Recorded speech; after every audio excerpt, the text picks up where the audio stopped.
Opening drive and Grant Muffenbeyer to Josh Ock. 16-yard gain. Storm on the move, 4th and 7, and they go for it. Muffenbeyer to Ock again. This one covers 18 yards, first down. The two will combine one more time for a touchdown right here to make it 7-0 Chanhassen. Waconia ball, Max McAnally rips off a 20-yard run. He's had a marvelous season, but tough sledding today. Austin Randall to Anders Rodning, 17-yard gain down to the 5, but on 4th and 8, McAnally is stuffed and they don't score. Second quarter, Maxwell Woods, star running back for Chan, takes the handoff, 27 yards, big gain. It would set up a 32-yard field goal attempt by Hayden McDaniel.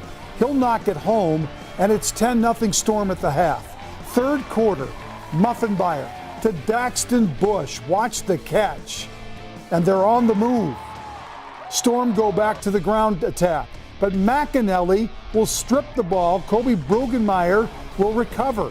Fourth quarter now, Randall's pass picked off by Maxwell Woods. Big return, 45 yards down to the 5.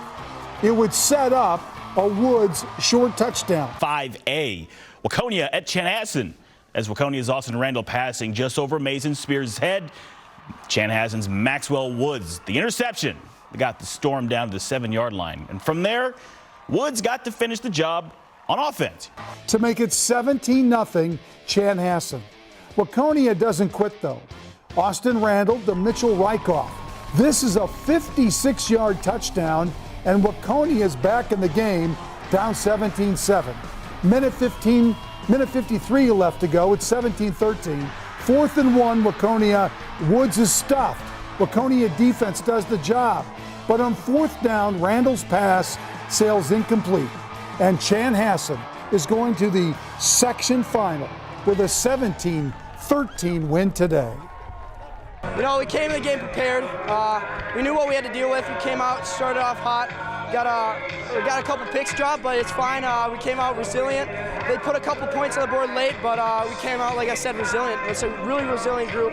When adversity strikes, we came out. We answered the call. We all stuck together, and we knew we were going to get the job done either way. So we had a positive mindset, came out, and did our jobs. To go to the section championship for the first time since 2016, we would have went in 20, but it didn't exist. It's a big deal. Our kids in our community are invested and care. So this was a big win, but we got a big one next week. So we got to enjoy this one tonight and get ready to move on Monday to play a really talented Mankato West team down there. So congratulations to Chanhassen. Big win for them. Yes, Mankato West is their next opponent. Punches it in for the touchdown, and West will take the lead 7-0. This game played in Mankato today. 10-0 Scarlets just before the half. Makinich lobs it up for Ethan Johnston. Mankato West eliminates Chaska today, 31-6, the final. St. Thomas Academy's unbeaten. They beat Apple Valley. Love Adebayo. Touchdown run, 25 yards to make it 7-0. The Eagles punting from their own end zone. It's blocked, and Bennett Kotak will recover for the touchdown. Big play. Cadets cruise. 55-19 in Section 3, 5A. What a finish between Bloomington Kennedy and Two Rivers in the section semis. Bad snap by Kennedy, but Marquez Monroe picks up the loose ball. How does he get this to Rajon Walker for the touchdown? Kennedy up 28-17, 2 minutes left in the game. But Two Rivers scored with 1 minute left, got the ball back. Then here with 7 seconds to go, Gabriel Goldman to Owen Watson for the game-winning touchdown. Two Rivers on to the section finals with a 32-38 win. It doesn't get better than this. Top-seeded Mayo bringing in the Addington Jug. That and a lot more on the line as they squared off the 4-seed Century. Who would move on between these rivals? Mayo swung first in the red zone. It's Isaiah Beal. He has reservations for 6. Spartans up 7-zip. They'd get the ball back. Reese Grimsrud, a little pressure, doesn't matter. This is a great ball that James Mankato, and he does the rest. Stiff arm, and then cut on the Jets. Sayonara. He's going all the way. Touchdown, Mayo. And then I got to show you the celebration here. Pretty dope. I can't get up that high. 14-0 Spartans.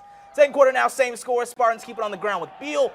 He slices up the middle and in for the tutty. Mayo stretching the lead like sweatpants.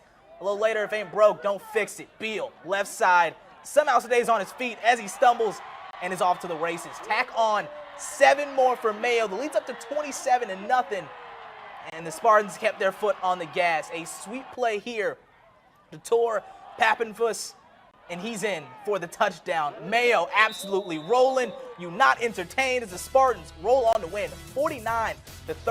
2-seed Owatonna taking on 3-seed Northfield in what turned out to be the last home game ever played at Owatonna's old football stadium. We'll get it going in the first quarter. No score. Northfield has a good quarterback. His name is Camden Kaiser. He gets to the outside, takes this one inside the 15 for Northfield. A few plays later, the Raiders rush to the line, get across the plane. That is a touchdown. Owatonna down 7-0 early. Later in the quarter, same score. The Raiders add to their lead on the play-action pass. Kaiser finds Charles Monahan, the senior running back. Churns his way into the end zone. Northfield now up 14-0. Still in the first, Owatonna goes to the air. Quarterback Jacob Ginsky's pass is tipped and picked off by Northfield's Jacob Geiger, but Northfield couldn't turn it into points. Second quarter, Owatonna got things going. Ginsky looks left, extends the play, finds number 2, Connor Grims. Grims scurries up the sideline to set up Owatonna.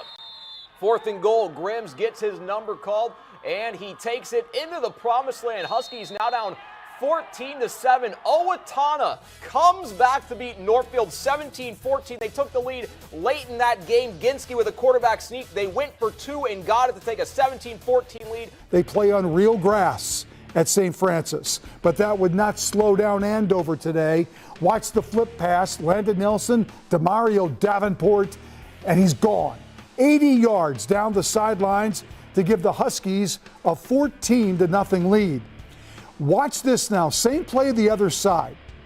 I'm not sure how he got away from all these defenders, but Davenport with a sensational move, 59 yards on this play. Great block downfield by Sam Masungu right there.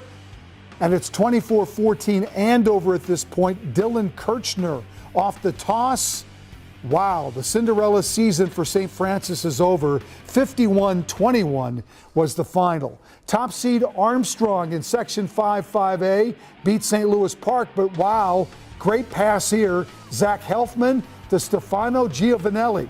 6-0 St. Louis Park was in front, but the Falcons would rally. Jamin Malone, what a year. What a receiver. Marquand Tucker, 37 yards on the strike, and the Falcons win big, 62-31. They will play Cooper in the section final. How about the razzle-dazzle here by Washburn? Aiden Adams hands off to Tajon Webster, 88-yard touchdown. But Cooper wins. Swing pass, Cameron Fox to Denari Connors, and he's gone. Cooper wins 44-20. They will play Armstrong next. Game at Monticello, Section 6, Class 5A. Fourth quarter, Cohen Schlangen to Hayden Katzenberger. And Monticello is on the move. It sets up the same combination for the touchdown. Monticello's in front 12-7. Just over 6 minutes left. Anthony Powell, 33-yard touchdown run. Rogers takes the lead 13-12. And then just for good measure, Powell does it again. 40 yards up the middle. 3-seed Rogers wins 20-12. And they will face Spring Lake Park. In that Matomedi game, Cole Sanger, touchdown run right here up the middle, number 22, 7-0 Zephyrs. Miles Bollinger under pressure. Watch this. Picked off by Ryan Warford, and Matomedi is back in business off that interception. It would set up quarterback Charlie Brandt.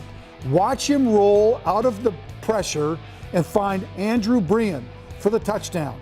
Zephyrs win 44-10 to advance. Already up 8-0 in the first when Logan Butler hands it off to Andrew Ladwig. He runs it in, 2-point conversion is good. They push the lead to 16-0. We move to the second quarter. Levi Tietzel finds a hole in the traffic and he takes off. No one's even going to come close. 50 yards to the end zone. 2-point conversion is no good. but it's 22-0 Hutch. Same quarter, another handoff, but spreading the love. Alex Elliott on the carry this go-around, down the near sideline, escaping two Jordan guys, and is pushed out after getting inside that pylon. That two-point conversion is good, and it's 30-0 all Tigers. And just before the half, Hutch is back, knocking on the door. Quick handoff to Gavin Lloyd, short run in, another successful two-point conversion, and it's 38-0. That's where they stand headed into the half. As expected, they keep rolling in the third and fourth. Tigers move on with a final of 52-7. Highlights from Becker. And when you talk Becker in the afternoon on a Saturday, the pork chops. Man, you can smell them all over the stadium. The Becker Bulldogs hosting Detroit Lakes today in Section 8 4A, and it's a touchdown strike. Ryan Bankston to Alex Weiss, 29 yards. Bulldogs up 7-0. Isaiah Gardner scores a short touchdown to add to the total. Final today was 31-14, a big win for Becker. 6th seed Benilde-St. Margaret's has a big-time kicker.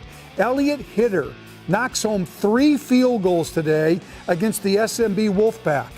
They get a touchdown pass from Nirvan Yogaraja to Jack Shull to make it 10-7 BSM. But like I said, Hitter did the job both kicking field goals and punting. This one from 22 yards out. Red Knights upset the number 2 seed Wolfpack 25-7. Litchfield took on the defending 3A state champions today, and this young guy, Tate Link, had a monster day. 48 carries, 277 yards, and 2 touchdowns for Dassel-Cokato. Litchfield stayed in this football game, though. Garrison Jackman rolls out and finds Jack McCann for the touchdown. Wow, Dassel-Cokato holds on to win to advance. Final was 14-7 this afternoon, and North would strike first. Keishad Gilmer to Rayshon Rich. Beautiful pass, 37 yards, 6-0. However, this punt block and then recovery and touchdown by Hayden Brown helped turn the tide. Howard Lake-Waverly wins in an upset over Minneapolis North. Final score today, 21-20. St. Agnes tonight, the 2 seed, taking on Norwood Young America. Tanner Newbarth breaks the tackle, scores the touchdown from 20 yards out to make it 15-0. Then their defense does the rest. Big sack here. We check the final. And St. Agnes falls 36-0. Stewartville, Section 1 4A's top seed Stewartville Tigers look to push their record to 9-0 when they took on 4 seed Byron. On the very first play of the game, the Tigers found pay dirt. Former Athlete of the Week, Owen Sicking, finds a seam and busts this one loose. He's going to take this one all the way to give Stewartville an early 7-0 lead. Later in the first, Stewartville runs play action. Colton Parker comes up with the catch. Isaac Dearborn, whoa! Looking like the hitman out there, laying the lumber. A few moments later, the Tigers find the end zone. Sicking takes this one right into the promised land. Stewartville up 14-0. Still in the first, Byron QB Cale Robinson trying to get something going. Bad snap, throws across his body. It's picked off by Stewartville's Peyton Byrne, but Stewartville couldn't turn it into points. Second quarter, the Tigers extend their lead. Helder finds Carter Miller on the screen pass, and look at the blockers. A battalion of Tigers take him into the end zone. That's a touchdown. Stewartville was up 42-0 at the half. They look every bit like the #1 team in the state. In Section 7 3A with Esko taking on 2 Harbors. First quarter, Coy Parrish takes the handoff. He cuts to the outside and escapes down the sideline and into the end zone. Parrish getting things started here for the Eskimos. As usual, same quarter, this time it's Ty Christensen to Nolan Witt. He drives downhill and is in there for a 25-yard touchdown run. The extra point is good, and that'll make it 14-0 Esko.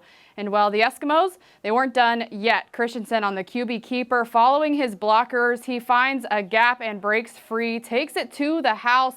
That's 21-0 now. And you know what they say, defense wins championships. That Esko defense was airtight, allowing just 1 touchdown by the Agates as Esko gets the 43-7 victory. Moving on to the section championship against Pequot Lakes next Thursday.